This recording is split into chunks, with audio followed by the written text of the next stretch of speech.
It's really a pleasure meeting young people like Kanaz who are still interested in books. Nowadays, when life has taken a kind of a frantic speed and everything is either Googled or uh, found on their mobile smartphones, people have hardly any time, I'm afraid, for books. Leave aside writing. As a matter of fact, they don't have time for reading. Uh, but I suppose no medium, no medium can replace books. Today, I see most of the children are on iPads or they are watching TV, comic books, and so on. The difference between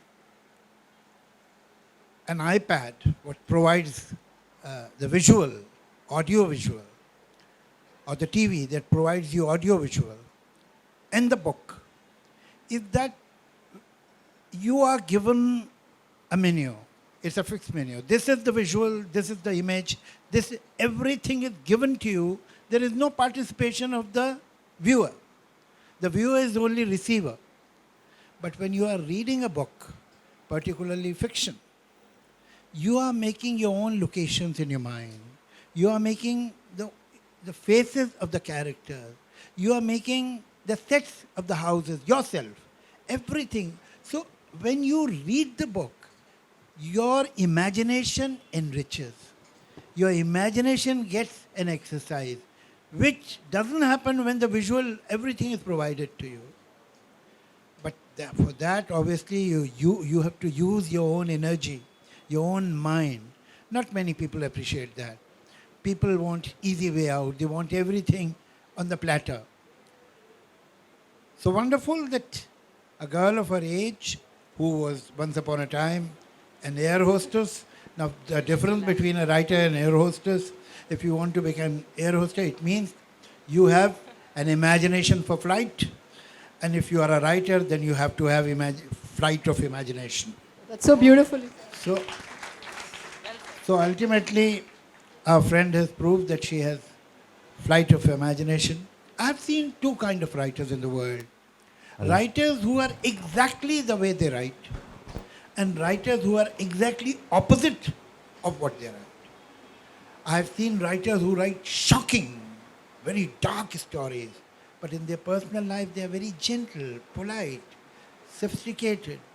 I have seen writers who write very dramatic stories, but then personally they are very simple people. Then at the same time I have seen writers who are witty or who have that tongue-in-cheek quality in their writing, and the same goes in their personal conversation and personality also. So we will have to decide whether she is exactly like her writing or she is opposite. I know about her writing. I have yet to read the book, but whatever little I could gather about the book is that these stories are mysterious, dark, naughty, and sometimes very cruel. So now we will have to toss a coin to find out whether she is exactly like that or she is exactly opposite of that. So nevertheless, in either cases, my best wishes to you. Good luck to you, and I hope that, I'm sure that this novel, this book collection of short stories will be appreciated, because whatever little I have read, that has made me very curious, and I am going to read it from cover to cover, that's for sure. Thank you. Well, this is my second meeting with Kanaz. When I met her for the first time, we shared a secret. Both of us are mortally scared of dogs. And since this is one thing that is common between us, except for writing, so writings and dogs, two things are common. We love writing, hate dogs. I must tell you a little story which I have never told anybody. As a matter of fact, I had told my immediate staff, who were the eyewitness of this incident, that never to mention it because it's quite embarrassing. I have always been very scared of dogs. And one day I used to live at Bandstand that time, by the sea. So I thought that why I'm so scared of dogs? Because I never had a dog. If I'll have dogs and I'll be the master of those dogs, obviously I'll get over the fear. So thinking that, I bought two, a male and a female dog, Doberman, and I named them Bonnie and Clyde, and made a big kennel for them, and was a proud owner of these two dogs. Gradually, dogs grow up. So these dogs started growing. And after a little while, I got scared of them. So when I would come to my own house, at the gate, I'll ask the Gorkha, chain kar do unko, kutto ko, bandh do. So when he would chain the dogs or put them in the kennel, only then I would enter.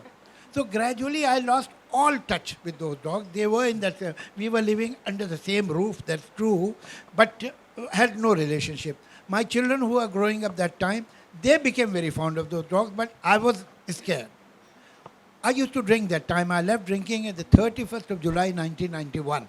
So this incident is before that. When I was 10 pegs down one night, suddenly That's a secret, sir. it dawned upon me that I am the owner, I'm the master of these dogs. Why am I scared of them? I asked my staff, I will take these dogs for a walk. It was 2:30 in the night.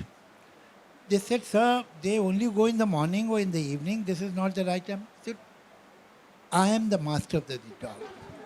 I own the dogs. I can decide when I want to take them for a walk. Open the kennel. Give me the leash. I am taking them. So they, okay. They opened the kennel, put the leash, long leash, and gave it to me. And the dogs were very excited.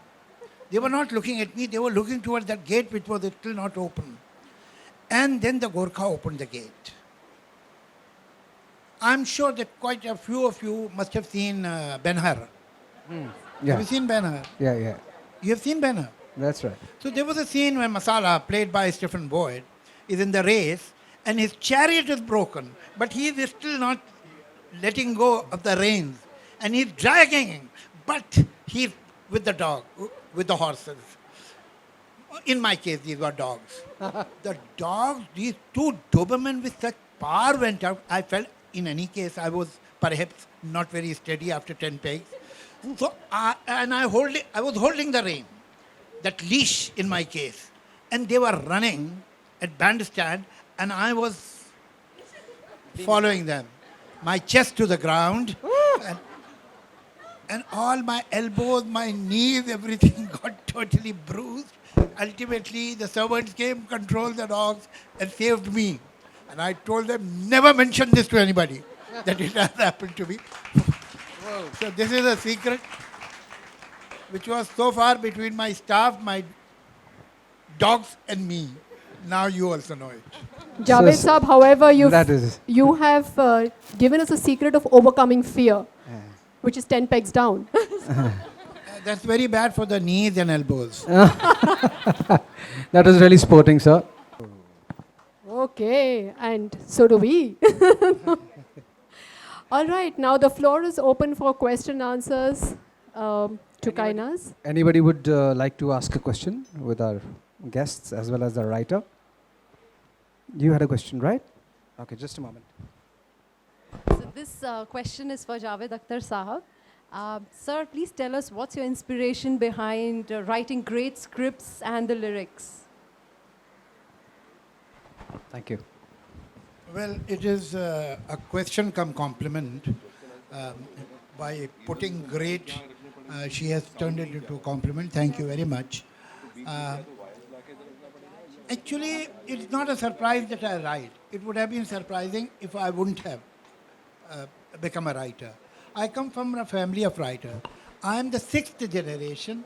My children, who are also writers, they write scripts, they write poetry also, although they are very secretive about their poetry. Now, Farhan has also started writing lyrics in English.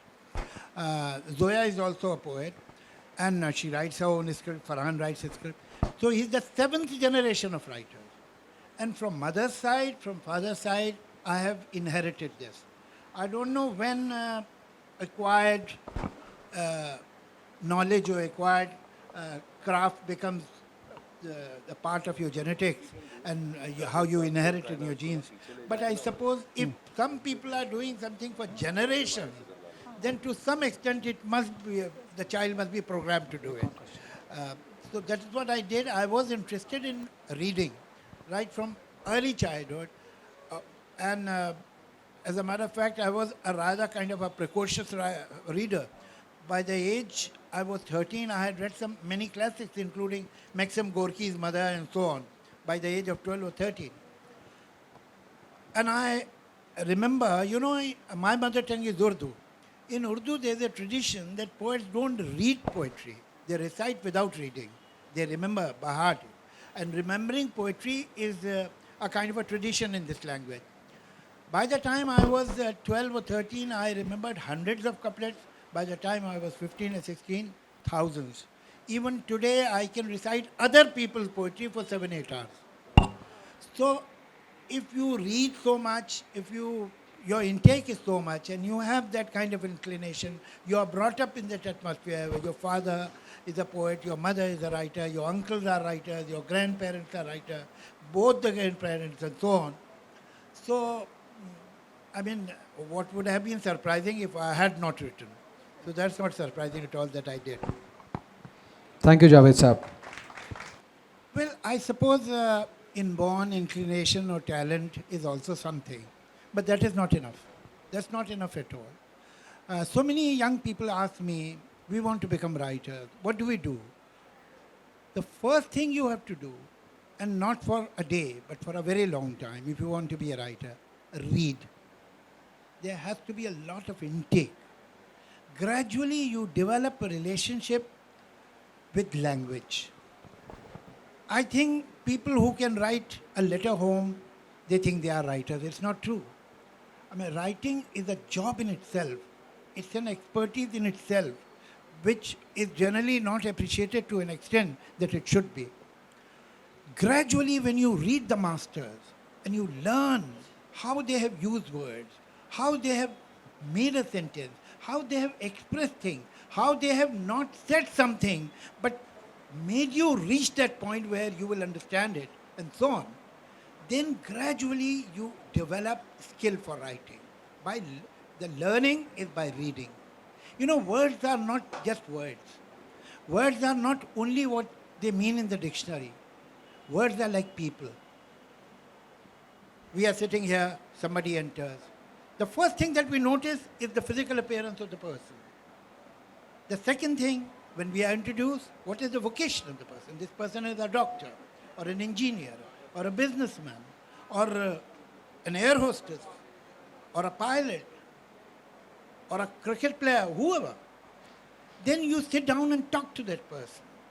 And gradually you decide, slot the person, he or she is this kind of a person. You find different associations. Oh, you are from that college. My brother was in that college. Oh, you know him, and so on. Then you develop more relationship and more connection with the person. Same way. When you hear a word, the first thing that strikes you is the sound of the word, phonetics. The phonetics of the word is the physical appearance of the word. The second thing is the meaning, which is in the dictionary. That is the vocation of the word. This word is deputed to carry this meaning. But that is not all. In psychiatry, it is believed that an average word makes at least 50 references in your brain. Now, this word will also create 50 references. A good writer would know that in average mind, what kind of references will be evoked. Because in subconscious, what will you remember when you will think of this word? What references will come to your mind? Only then he or she will be able to create the right atmosphere in the mind of the reader or the listener. But this sensibility doesn't come on a platter. You can't go and buy it from a shop. That you learn and develop this technique or this understanding of language by reading masters, by reading classics. But at the same time, I don't recommend that anybody, particularly a young person, should read only classics. That can make you dry and too serious and dull. At the same time, you should have the variety of light literature, humor, detective novels, Mills and Boons, all kind of books you should read. And after that, don't be in a hurry to become a writer. Keep reading. And one day when you will be full inside, you will have this feeling that I am ready to write now. Only then you write. And then you will write well. It's so beautiful. Thank you. Thank you so much, Javed Saab. I think writers know about only two people. People whom they like and people whom they dislike. You know, if you are indifferent, you will not know much about a person. Whether people, ideology, thoughts, groups, whatever. If you like those people, those groups, that ideology, that belief, you will know a lot about it. And if you dislike it, then too you will know a lot about it. Because you want to dislike it. Dislike the person, dislike the idea, dislike the thought. So then you will study it as an antagonist. But if you are indifferent, then you don't know. So that is why writers are either totally different from their creation or they are exactly similar people. So either way you can understand why. Because what is totally different from you and you totally disapprove of it, you look at it minutely because you dislike it. You know a lot about your enemy, the way you know a lot about your friend. So that is how, perhaps, I'm trying to guess, why a writer writes either the way she is or the way she is not at all. That must be the reason.